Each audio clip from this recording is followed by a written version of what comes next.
I think we use community to describe a group of people who are geographically placed together or demographically placed together.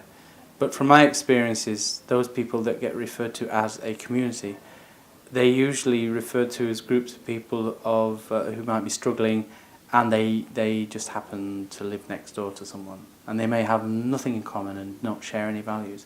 So we have to be careful how we use the word community. The potential is only limited by what people are willing to do. And so with an example like guerrilla gardening, where people go out and plant in parking spaces or put grass on the side of the road or whatever, they're not getting permission to do that. They're just going ahead and doing it. So therefore, whether the leaders of the community voted or not, or with it or not, it doesn't really matter. They go ahead and do it. So that co-creativity, yeah, people do it if they believe they can make a difference.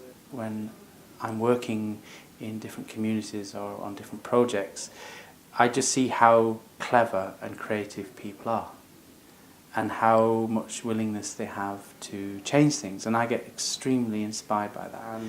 A process in Gurudon where people from very different generations and cultural backgrounds were thrown together, and I know that these young Afghan refugees were seen with great suspicion at the start of the process, but they were in a team together with some older locals, and by the end that scepticism had turned around through a genuine experience that these young people really wanted to contribute something and that they had skills.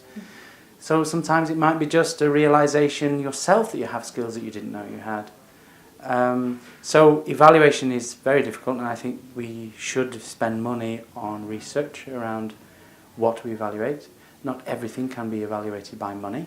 So great, we have projects that save 600,000 kroners per client, but actually we are not just dealing with clients, we're dealing with individuals and people, and we've gone too long with this top-down approach, and we end up in a situation where, like charity workers, and it's all very bourgeois, that we're going to do a top-down thing by involving people from the bottom up. It doesn't work like that.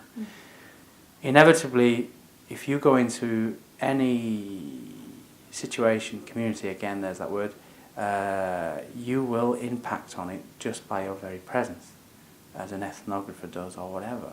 But you've got to remember that you're not there as some it's not a sport, it's people's lives.